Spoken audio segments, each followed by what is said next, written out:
We'll get started in just a minute.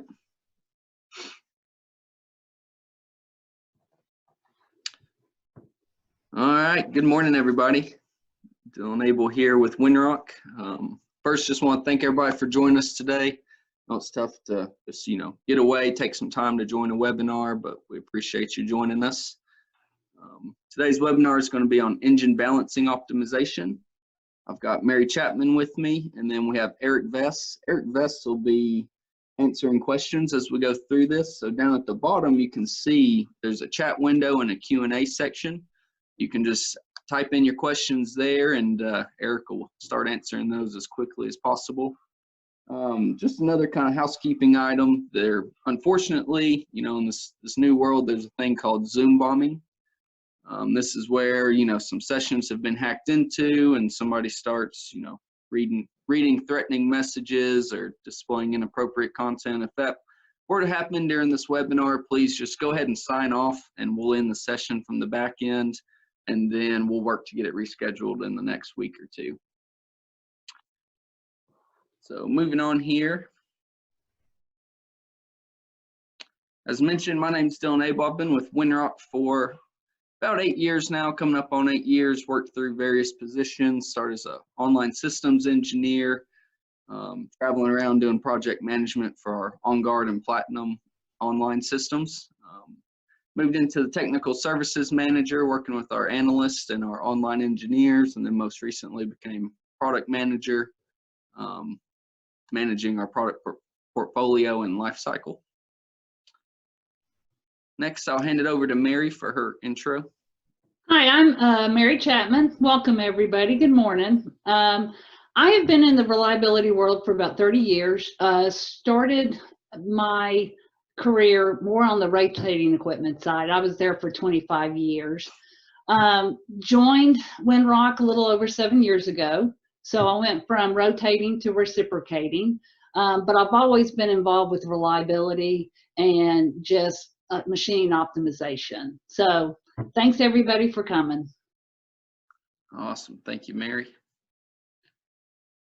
So today I'm going to kind of go through a little bit of who is Apergy, who's Windrock, what's the background there. Then I'll hand it over to Mary, who's going to go through a little bit of engine theory. Why do we want to balance? What's the importance of balancing? She'll go through some of the detectable failures. She'll go through manual balancing with the 6400, then hand it back off to me to hit up kind of the middleman, enhanced manual balancing, auto balancing, then a couple case studies. And hopefully at the end, we've got a few minutes to answer some questions live. So who is Apergy? Apergy used to be part of Dover. It was Dover Energy. We are now Apergy.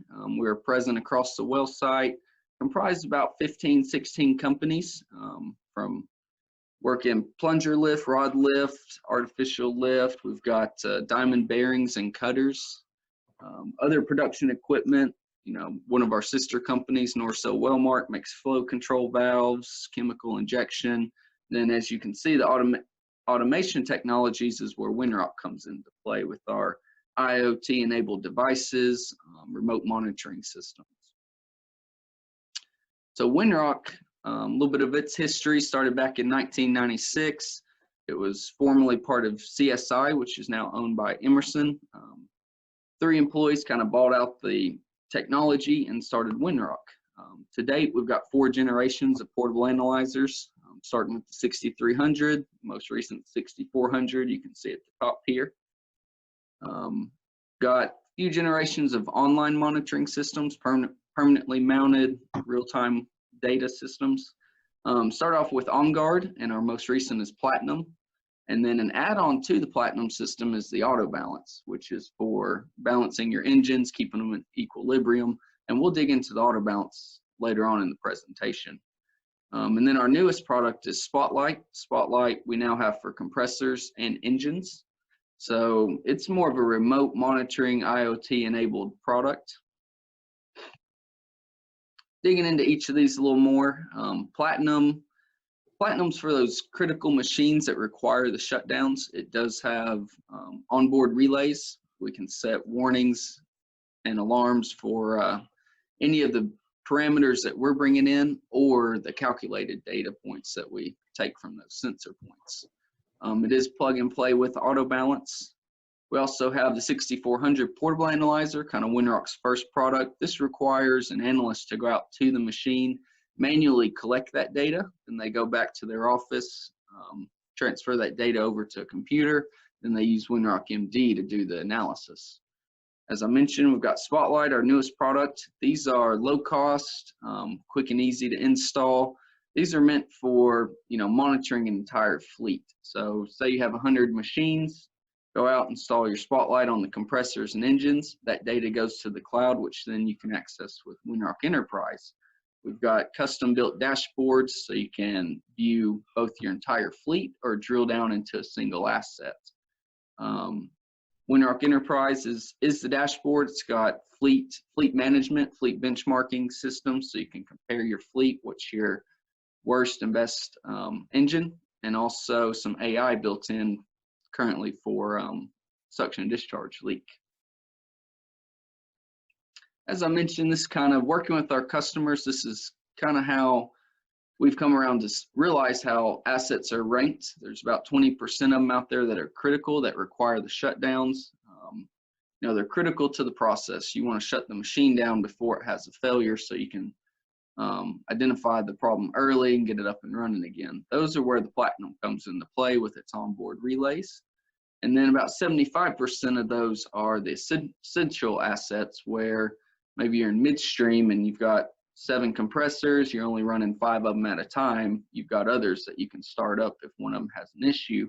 That's where we suggest Spotlight. So you can monitor all those machines that are running. It'll raise its hand, let you know when there's an issue, and then it's combined with the portable analyzer. So Spotlight does about 75% of the analysis. Say you need some more data, you need to go out and take a temperature on a valve or ultrasonic. That's where the portable comes into play to go out and take that extra data.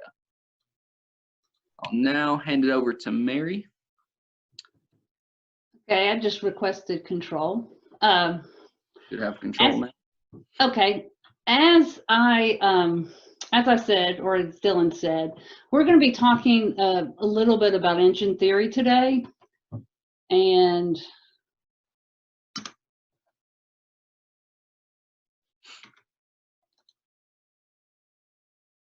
it is not advancing. There we go.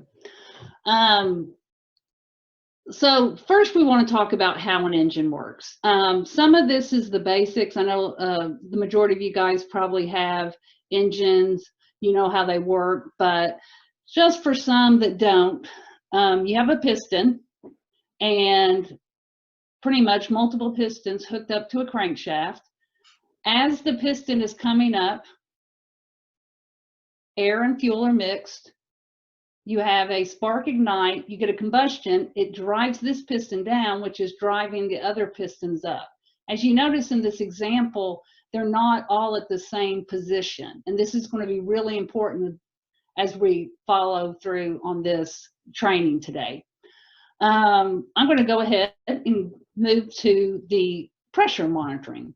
Now, when you're talking about balancing, you're talking about taking pressure readings on this as far as the combustion. Now, the number one thing or a critical thing to do is know the crank position. You remember here where the crankshaft is turning, the pistons are all in different locations. So we need to know, or you need to know when you're balancing, you know, where it is. Now, this is a flywheel right here, and you can see the black mark. Now, that is okay, this piston is at top dead center. Now, there's different ways you can get crank angle. One way, for y'all that use our portable analyzer, as Dylan was talking about, is it's called an encoder, and you'll actually mount it directly to, here it is right here, you'll mount it to the flywheel. So it would be coming in right here. Now what this is doing is it's turning it inside, it's reading, and it's saying, okay, I'm at 0 or TDC. And then all the other cylinders are at a certain phase from that. So that's one way. On online systems, a lot of times, or even portable systems, you'll install mag pickups. This is 2 different mag pickups. They're looking, this is a flywheel right here, and you can see the little holes. That would be 360 degrees. So one mag pickup is looking at the 360 degrees. Another mag pickup is looking to find out when this piston, the number 1 piston's at TDC. And another temporary way that you can mount is used, I've done this before, is you actually put a piece of reflective tape on the flywheel, and then you can have a photo eye.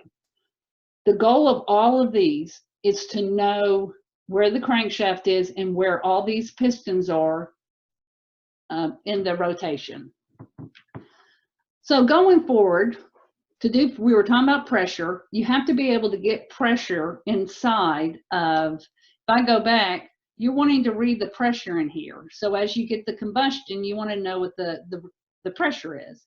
So there's a couple of ways you can do this, but these are called indicator valves. And all engines, whether it's a Worthington, a GMV, Clark, you know, all these have indicator passages, and you put indicator valves on them. Now, most people call these Keeney valves.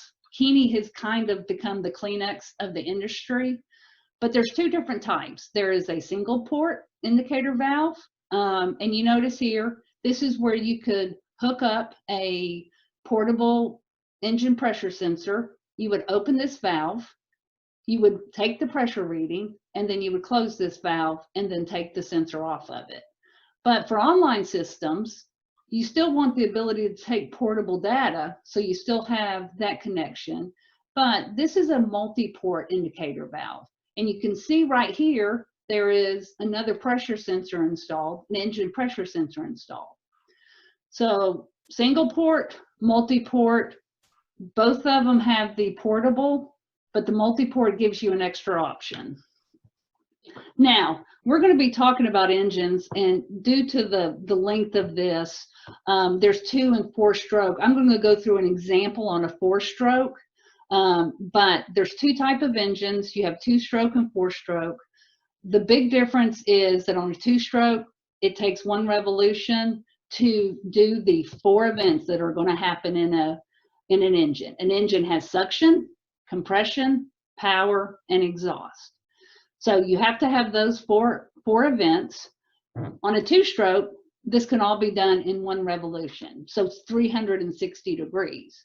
On a 4-stroke, it actually takes 2 revolutions to do your suction, compression, power, and exhaust. So let's go through an example of a sequence of events for a 4-stroke engine. Now you can see right here that, as we were showing, here's your piston.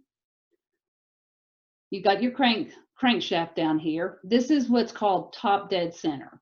Now, top dead center means you have we're going to talk about the air and the fuel mixture, but the piston's all the way up, so this volume is at its max. Now, the spark actually ignites a little bit before top dead center. So if this was top dead center right here, and this was your pressure, and this is going to be as the crankshaft is rotating, this pressure would be what's read right here. And this is what's called compression pressure. There is no combustion going on yet. There's no buildup of pressure because of heat. This is strictly the pressure based on the fact that the piston is all the way up, and this is the area that I have. On a 4-stroke, you'll have exhaust valves, which is right here. You'll have a fuel valve, which is the green, and then an intake valve, which is blue. So we're going to go through the process, and I got the ignition has occurred. My flame is starting to propagate across. The mixture of the superheated air and fuel is starting to happen. And what it does is it starts driving the piston down. So now my pressure is starting to increase because of the combustion, and my temperature is rising. Now, if this happens too fast, it's called detonation. You want a controlled burn. You want a controlled increase in pressure to the point where you get your what we call peak firing pressure. If it happens too slow, then you don't get enough work. And this is important because you want each of those pistons is doing work. It's, you know, creating horsepower. So if one of them isn't doing its job, then the others are having to take up the slack. So we're going to continue down. Now, this is right here is my peak firing pressure. Typically happens 15, 20 degrees after top dead center. Remember, this is the crank shaft turning. Now as the piston's driving, this area here that is starting to increase, the volume's starting to increase, the combustion is finished, so my pressure is dropping. You can see that it's continuing to drop. Now, I get down to the bottom, and my exhaust valve now opens. So I've done, remember the 4 events, so I've done my first event, and the piston's going to move all the way back up, and what it's doing with this exhaust open is it's pushing all the exhaust gases out of the cylinder because it needs to come back around and bring air in. So 180, the exhaust valve opens, you'll see a little dip in the pressure. This is as low as the pressure will get. Highest volume, and the piston's at what's considered bottom dead center. So now, whoops. Now the piston has gone all the way up. It's expelled all the exhaust gas. Now it's going down for the 3rd cycle, which is the intake. And you can see here the intake valve has opened. The little blue dots is air coming in. Continuing. Now, as it gets to the last, it's bringing in fuel now. So I've pretty much done my 3 events. So now I'm doing compression. So fuel's coming in, the piston is starting to go back up. So compression is happening. Compression, fuel. So I have my air fuel mixture, and then I do my spark right about here. Remember I said it was right before top dead center. So the spark ignites, and that's my complete cycle. Now, the reason that we were going through this is because this is your peak firing pressure is what you're looking for in an engine. So I wanted to kind of do some of the backgrounds because we're going to talk, and I'm going to, you know, we're going to talk about, and once again, we're going to talk about balancing. As a summary, you know, like I said, 2-stroke is 2-stroke is 1 cycle, 4-stroke is 2 cycles. The cam that's driving the fuel valve is at engine speed over here. The cam is at half speed because it's got to make 2 revolutions. And as I've already said, these processes, the intake process is power and compression stroke, and the exhaust function, compression and power stroke. Where each of these has its own piston stroke. Now, I'm going to get away for a few minutes on balancing because I want to talk in general about some of the combustion types and what type of problems that you can see. And you can have a normal combustion, that is good. Everything's doing what it's supposed to. Your peak firing pressure is correct. There could be none. It could be early or late. You can have detonation, which we're going to talk about, pre-ignition, or no compression. And I got examples of all of these. So let's move forward. This is the same picture that we had before. And you can see here, here's my pressure like before.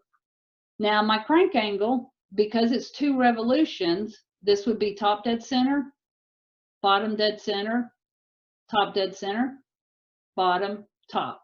So this is your 1 complete revolution to get those 4 events. Now this is an example where this is a 10 cylinder engine. So I took readings, or there was readings taken on each power cylinder. And you can see if I overlay all of these, this is normal. This is a really good balanced machine. All my peak firing pressures are about the same. So this is normal. So let's look at some things that are not normal. Here's another example where I have a 6-cylinder, and 5 of the cylinders have my compression pressure, I have my peak pressure, and they go down. But look at this one right here. Now this one is much lower. Instead of being about 700, it's what, 525. The pressure is about 525. Now, why is that important? Because each one of these pistons is being driven down to create work. So if one of them doesn't have the pressure, you don't have the force driving it down, therefore you don't have the horsepower needed. And usually a lot of these other cylinders have to take up for it. So this would be low. Here's an example. This is considered a late combustion. Now, this is a little bit different where I'm showing you different cylinders here. What I'm showing you over here is one cylinder, but there's multiple scans. When you look at any of these readings, typically, whether you're balancing or taking data with your 6400, you take, let's say, 30 revolutions. Maybe some people take 50, but let's say you're going to take 30 revolutions and you're going to say, you're going to combine them. And this is an average of all of those. But you can always look at each, because this is one revolution. This is another one. So here you can see there's a little bit of variability in the peak firing pressure for this one cylinder. It's one cylinder, it's not multiple. But this one's late. You can see you're still getting some pressure, so the piston's still doing some work. It's just not happening where it's supposed to. So we were talking about low will decrease fuel efficiency, but you have over here too, this right here, late, will also, the engine's designed to have its peak firing pressure right here. This is actually low too, so it's low and late. And here's another example. And once again, it's one pressure sensor, or one power cylinder. This is pressure on power cylinder 2. I have my average, which is the blue, but then I'm showing multiple scans again. Now, before, when I was talking, this machine really is, the combustion stability on this one's really bad. You can see the peak firing pressures are all over the place. They're all different pressures. But this is the one that I wanted to kind of show you. This would be a no combustion. If you remember, we were talking about the piston when it was all the way up, and that's a mechanical. You have this volume in there, and that's a mechanical. The pressure is all mechanical, nothing to do with combustion. So right here, if the piston starts going down and there's no increase in pressure, that means that there was no combustion whatsoever, because the piston's gone all the way up. It's now going back down, so the volume's decreasing, and that's why your pressure is going down. So this would be a no combustion. Low compression pressure. This is something else that could be found with pressure. And this is a situation where, and this was actually a Worthington, and I'm familiar with this case history. You can see all the compression pressures should have been right about here. Well, this was the pressure of, I think it was power cylinder 3. And what had happened is there was a crack in the piston. So as the piston was going up and you were trying to get that compression and that certain pressure to do your spark and ignite it, air was leaking out through the cracked piston. That's why this is considered low compression pressure. Once again here, that your spark, your air, your fuel, all of that is based on how much pressure is going to be in that cylinder when the piston gets all the way up. Now these are all items that are really going to affect your fuel efficiency. Fuel efficiency costs you more money, but there's a few more things, and these I'm going to put in the mechanical category. One is called detonation, and detonation happens when you have your piston up there, you want, like I said, a controlled burn. So you want a controlled burn. But if there's any kind of there's an issue with the heat or the air, fuel mixture, you can have basically an explosion. And so if you have an explosion, it's called detonation. And if you're up on one of these engines and it's detonating, you can hear it. But on detonation, what happens is you're at your compression pressure. You want that propagation to be a controlled burn. But what you get is you get a much higher burn and just a bang. So it really increases the pressure. So this is a situation, this was power cylinder 8. These were different scans on one unit. This one was normal. So in this revolution, your combustion was good. The next one you can see, I have a much higher pressure. And we're going to talk about why this is important. This pressure is up almost 1,500, where about 1,000 is normal. So we had a couple of detonations on those revolutions. Calm back down. This one was good. Then some more issues. But you can look how high this one is. This detonation on this one cycle was 2,700 PSI. And we're going to talk about why that's important in a second. The last one I want to talk about is pre-ignition. So pre-ignition is a situation where the spark goes off and you don't have a controlled burn. This is you start getting an increase in pressure or you get a combustion before the spark ever goes off. Now, why this can be so damaging to the engine is because if you think about what's happening, so I really want the spark to go off right before the piston gets all the way up. But what's happened is as the piston's going up, I've started combustion, maybe a hot spot or something like that. So when you do that, piston is going up, pressure, the propagation is starting to happen. So your pressure is increasing while the piston is going up. So as this crankshaft is moving the piston up, you have a pressure pushing down.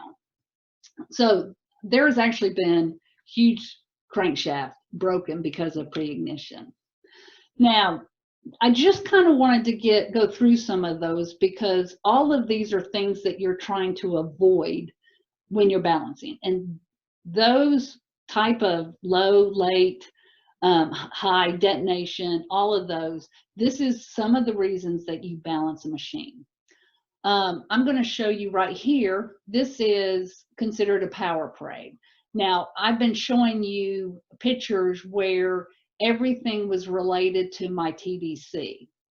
What this is an example of is, okay, when my power cylinder 1 is right here, it's driving down. Well, when this one's here, you can see this cylinder right here is starting to build this compression. And the reason you want that is because you want this to do the work. And then as this is traveling down and going through, now this one is firing. And so it's driving because all of these are turning the crankshaft. The other thing I want to talk about here is this is called a power stat. And Dylan's going to show you a case history where this is used. Remember I said you can take 30 averages, 50 averages, but you have the low pressure. So out of those 30 averages, remember this is an average of all 30 of those. I had one that had a peak firing pressure that was this low. I had one that was this high. This is the angle. We haven't talked a lot about the angle. You want it between 15 and 20 degrees after top dead center. Well, sometimes, I showed you that late one. Sometimes it can be early. Detonation a lot of times will show up earlier than it should. And this is the earliest peak firing pressure in angle, and this is the latest. Now, this is a machine that is not balanced very well. You can see all the peak firing pressures are at different locations. Here's a machine that is really, really good. You can tell all the peak firing pressures are about the same. Where this stat box tells you how much combustion instability there is in that one cylinder. There's not a lot of combustion instability. This is a well-running machine. Now, why do you want to balance? And you know, I was talking a few minutes about detonation. I think this is a great example of, because it really drives home the point of what increased pressures can do to a cylinder. Here's an example where you have a 15-inch piston, and let's say it's running 800 psi. So if you go force equals pressure times area, it's 800 times 3.14 divided by 2. So the force that is being put on the rod, piston, bearing is about 141,371 pounds. That's a lot of force, but that's what it's designed for. Let's say that you go up to 1,000 psi, same formula. Now what the rod, piston, and bearing are seeing is 175,900 pounds. That's an additional 35,000 pounds. And you know, when I was showing you that example and I was showing you that detonation, and it was what, 2.5 times as high.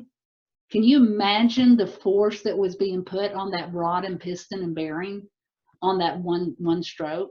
So that's why engine balancing is important, or one of the reasons. So kind of to summarize, and we've talked a lot about these, but what are the causes? Why does the machine go out of balance? Well, you know, some of it's load changes. I know a lot of these transmission stations, they'll run at 50% of load. One day they'll be at 80% the next day. Every time the load changes, your fuel air mixture is changing. Therefore, that can cause imbalance. Just your fuel BTUs, if it's changing, everything, you know, air, fuel, and heat. Those are the things that make combustion. So your fuel changes. Just mechanical deterioration. We were seeing those exhaust valves and intake valves. As those start deteriorating, or the cylinder wall, all of those can cause the machine to be out of balance. Some others, faulty injector, you know, any kind of ignition system problem, or just ambient conditions. Dylan and I, and Eric too, we all live in Tennessee. It can be 70 degrees in the morning and it can be 99 degrees in the afternoon. And the funny part is you probably want to balance in the morning if you are manually balancing, and because you don't want to be on a hot engine in the afternoon. So what are the benefits?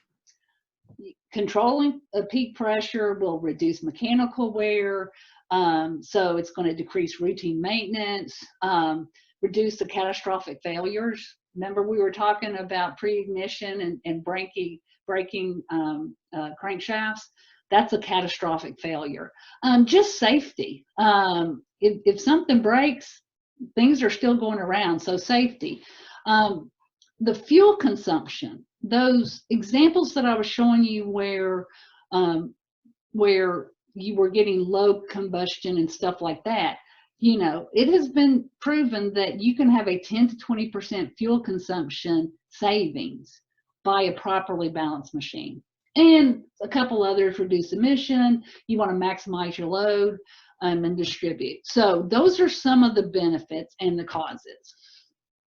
Now there's different, now we're going to get into the balancing side. There's different ways you can balance, types of balancing. We're going to be focusing today strictly on peak firing pressure, but just for your knowledge, you can, with the encoder, do horsepower balancing, or you can do exhaust temperature balancing.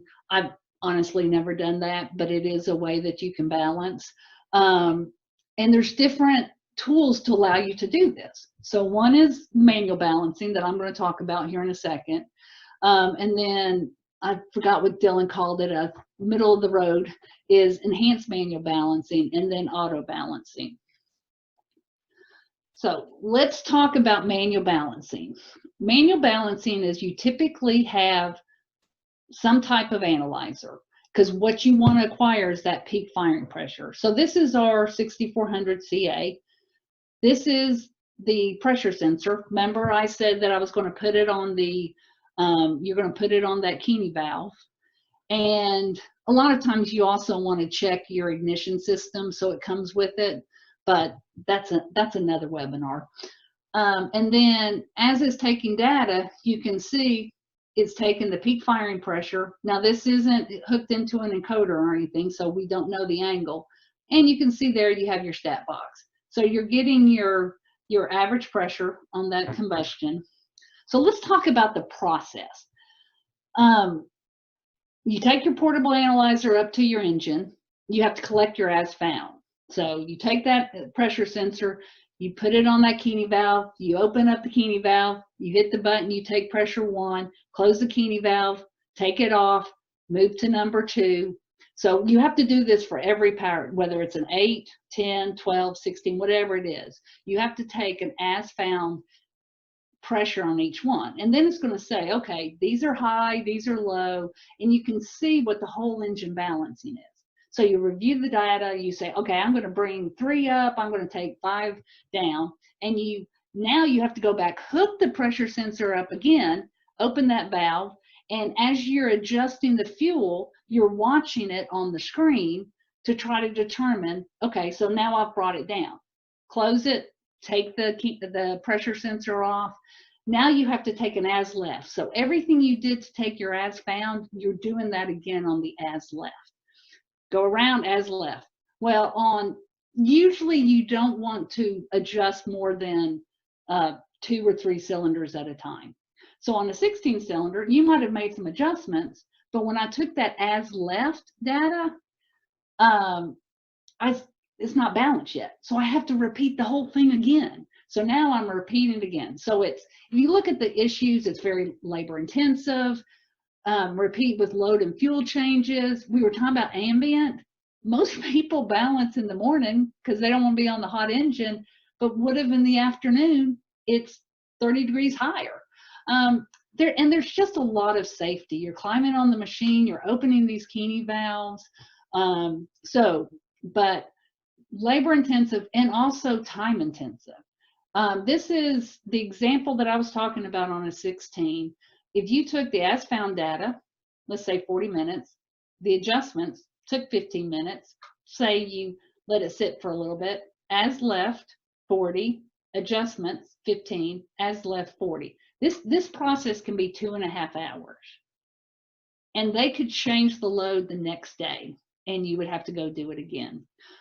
Most companies, if loads aren't changing, manually balance either weekly, maybe 2 weeks.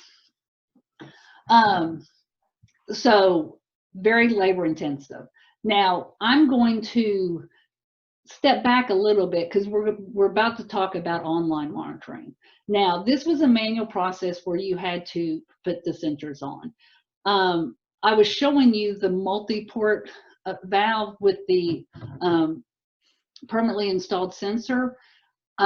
Personally, I am a huge proponent of getting peak firing pressure continuously instead of, once a week when you do your balancing or once a quarter when you do your performance analysis.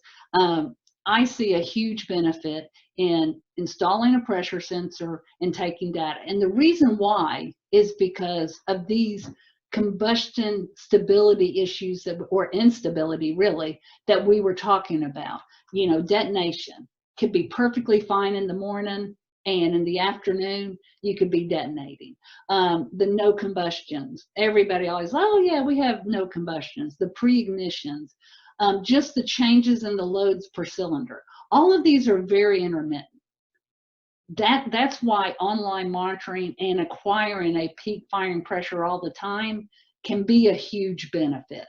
So I think that is about all my part. So that's the engine theory. I kind of wanted to go over how we are getting the data as far as balancing and kind of go through the steps of, I've been on quite a few engines and done quite a lot of engine balancing, so just kind of go through the steps. But I'm going to hand it over. I'm going to give up my control and I'm going to hand it over to Dylan. Have at it, Dylan. All right, awesome. Thank you, Mary. So Mary kind of led us into, why do we want to continuously balance? Why do we want that peak firing pressure real time, all the time? So to get there, to get that peak firing pressure, we'll kind of step through our current platinum system we have here. Step through each of these modules kind of just at a high level real quick. So this is a platinum system. It's permanently mounted out by the engine. It's in a, stainless steel NEMA 4X rated cabinet. Got various components here. So the first component you see up in the top left-hand corner, this is the system controller. It's really the brains of the operation. So it's doing the data collection, it's doing all the processing, the calculations, all the data stored on it, as well as all the communications. So it's serving data up to the HMI, which you can see on the front of the cabinet here, real time, as well as it's serving data up to Windrock MD, which is on a computer, say in the operations or control room.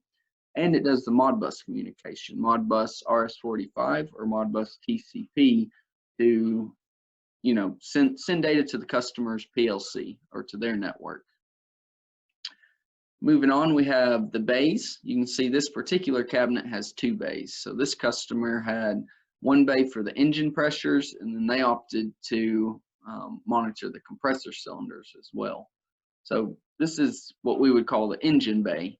So it's got all those permanently mounted pressure sensors are ran and connected to the bay. The cool thing about the bay, whenever it was designed, is we took into consideration the analyzer. At the time, we had the 6320 and 6400. We knew all our customers, love the analyzer, the way it functions, the way it works. So what we did was the actual hardware inside the bay is the same as an analyzer. So each channel can be programmed for, compressor pressure, engine pressure, an accelerometer, temperature sensor, etc. So each channel is in a way its own mini analyzer. As I mentioned, this one in this particular example is for the compressor. So that in this one, it's bringing in head and crank in pressure, as well as vibration over the crosshead. The other component here is the phase conditioner or the encoder. So this is where Mary talked early on about getting that once per turn signal. This is where that magnetic pickup connects to the system so we can get speed. It also has the relays, 3 dry contact relays, 1 for warning, 1 for danger, and then 1 for the system itself. It'll tell you if the system is not okay.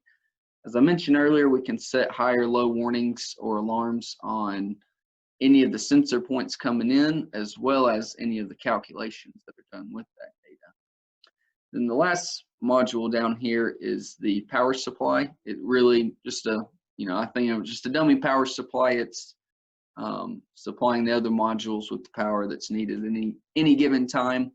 One thing to note is lots of customers like redundancy in their power. So we can have 2 power supply modules within one cabinet. So if one fails, the other one will pick up the full load.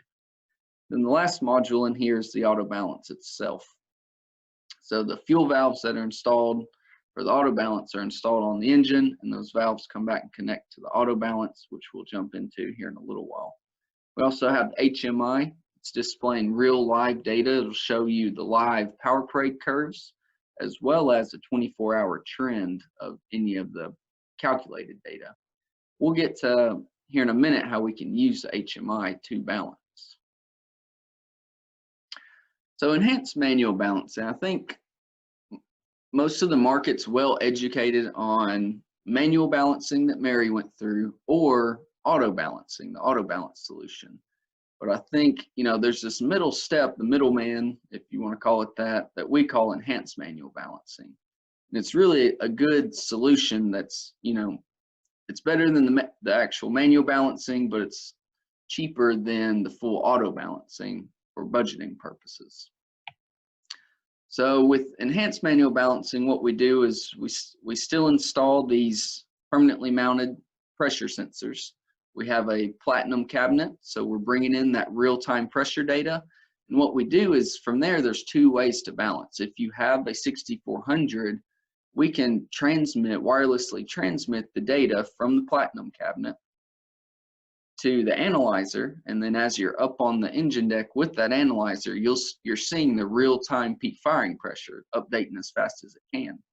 So then you can go around the engine and open or close those manual valves, and immediately you see the results of opening or closing a valve. Another way to balance with just the Platinum system, say you don't have an analyzer, or it's at another station, whatever it may be, is you can just use the HMI. As you can see here, you can see your engine balance on the HMI, as well as your power curves, and you can see a trend.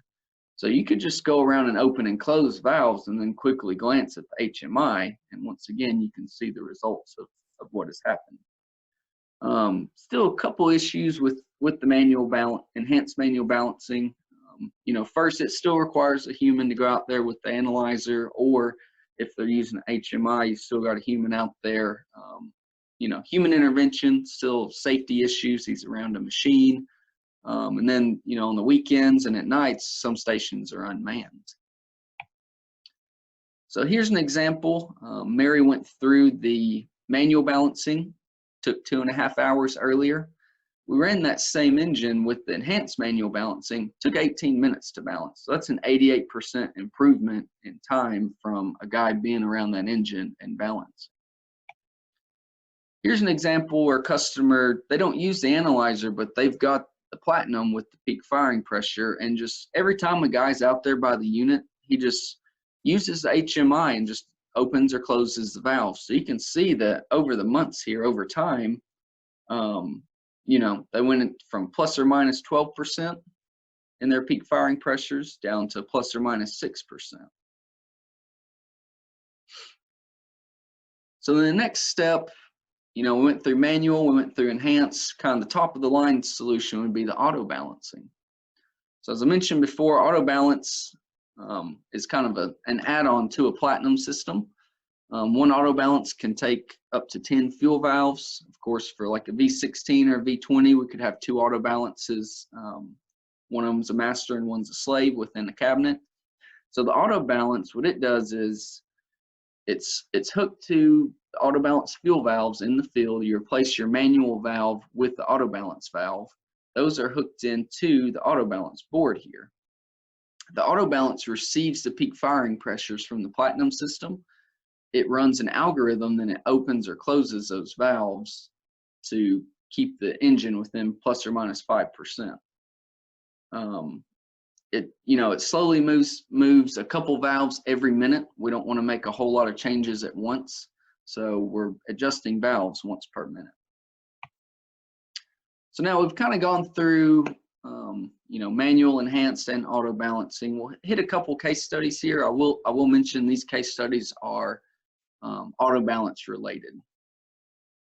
So this is a customer site. This is the Cooper Bessemer and integral machine that they have.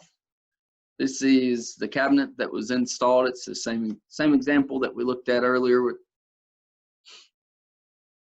case study number 1 here. As you can see, we're chugging along, got our estimated compression pressure.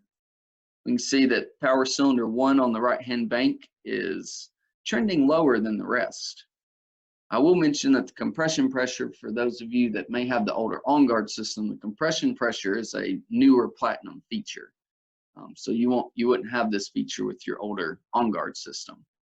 We can see that it's chugging along here, not lower than the rest. This area where there's no data is where it was shut down and repaired. And the problem was actually a bad head gasket. So once they replaced the head gasket, you can see that pressure came back up in line with the rest of them. Now you can also see that the whole time there's one that's higher than the rest. We kind of ignored this. We knew that this 3L is due to an incorrect head that's been installed in that cylinder, so there's a smaller clearance there. So here's again that compression pressure. One's lower. Now we can see our power curves.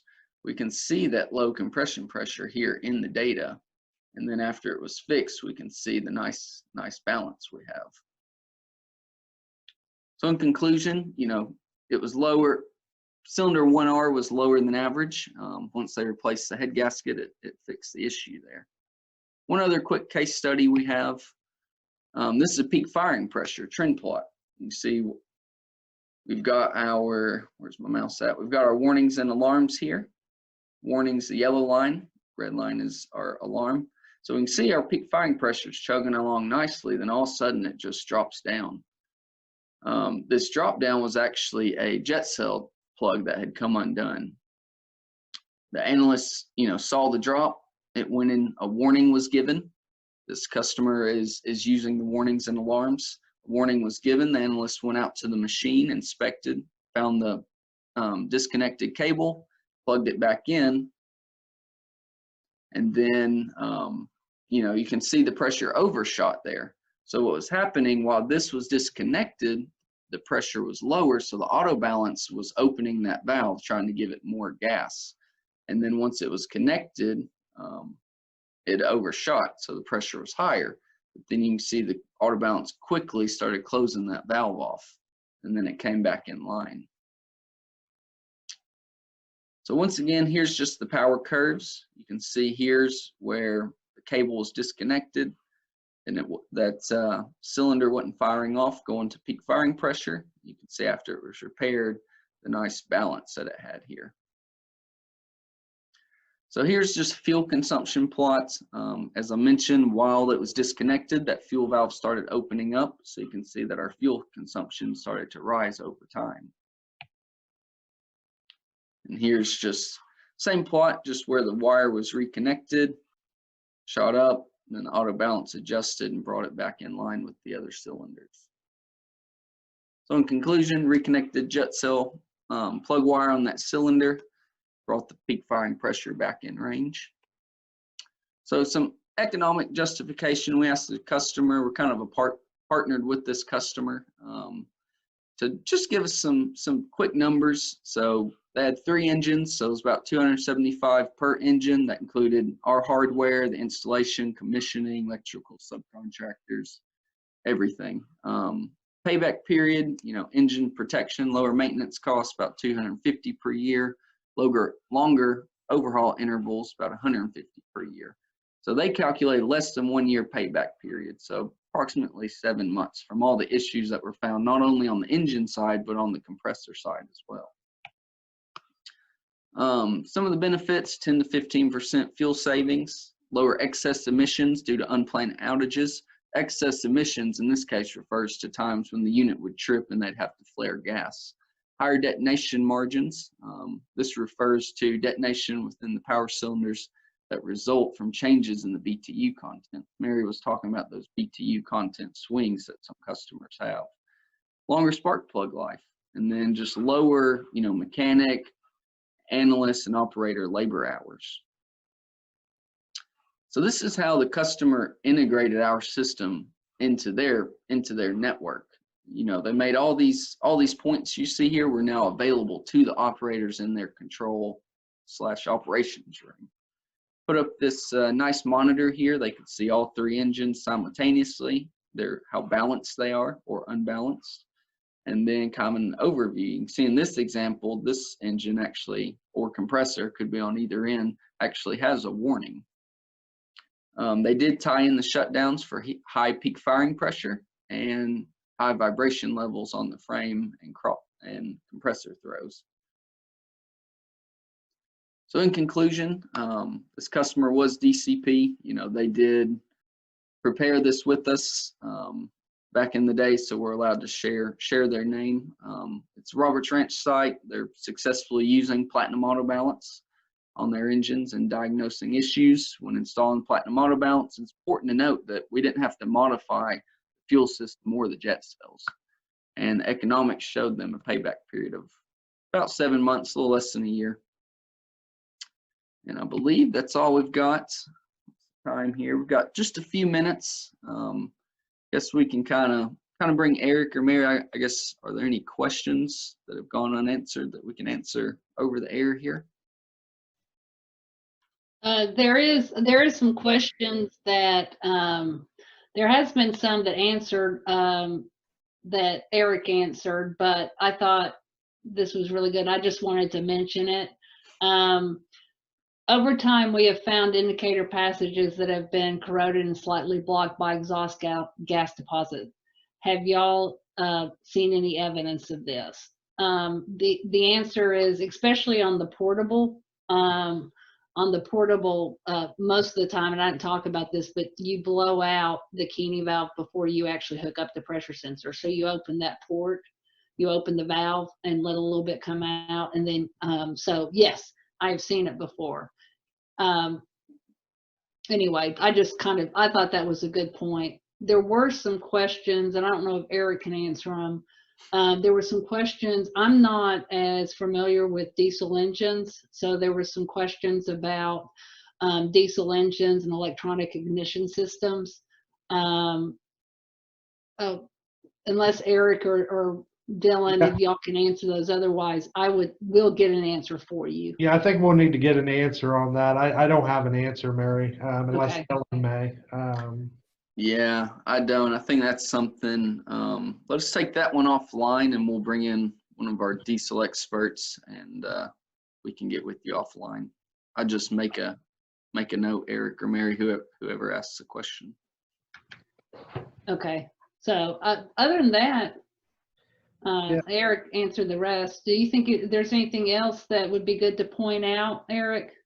No, I'm looking here to see what we have. A couple more here just popped in. One is why can you increase the overall period with auto balance? I'm not quite sure what they're referring to. I would guess maybe maintenance is what they're referring to. Yeah. Yes, I bet that, because you said that, Dylan. You were talking about that they actually increase your overhauls. So on Robert Ranch, they were allowed to extend it. Yeah, so with the engine being properly balanced full time, because you gotta remember the auto balance is adjusting valves every minute. With it being balanced full time, they were able to increase their overall periods. With the system, if like the examples, if a spark plug or a jet cell came unplugged, they would identify those earlier, which led to less issues down the road, less catastrophic failures. Here's one that I can answer because it's talking about the portable. How can I make a balancing in an engine using a portable analyzer 6320 PA? The example I showed was our balancer. It's a 6400 CA, but there was a 6320 CA. The 6320 PA is actually a full-fledged, complete performance analyzer. And if you go into, so to answer that, if you go to, I think it's special data collection, there is the same balancing that's in the CA is in the PA. So you can call our customer support or give one of us a call. We can just say, hey, lead me to where I can go balance. But you have the capability in the 6320 PA. Yeah, and I see one more here, Mary. It just popped in as well, and it's is balancing by exhaust temp a good way to balance? And we hear that a good bit. I've heard of that in the past in the field. It's not an accurate way that I have found, and peak pressures has always been more of a common way because I have known places to balance off of exhaust temperature. However, their balance would still be out when you looked at peak pressure. So I don't know if you have anything to add to that or not. I'd probably say if you're gonna, I know people do it, but I'd say balancing with exhaust temperatures really only if you have a healthy engine that you're balancing to begin with. I would agree with that, yes. And if you have any issues, obviously your temperature is going to go up, but you really need those pressure curves to see what the issues are that you're trying to balance out. You could almost kind of set that up like taking a pulse and, doing a pulse and knowing the health of something versus doing an EKG on your heart. Getting that peak pressure data is so important and can be so much more meaningful than temperature. But temperature's a good, I mean, it's a good overall system, but it's just not as detailed. Yeah.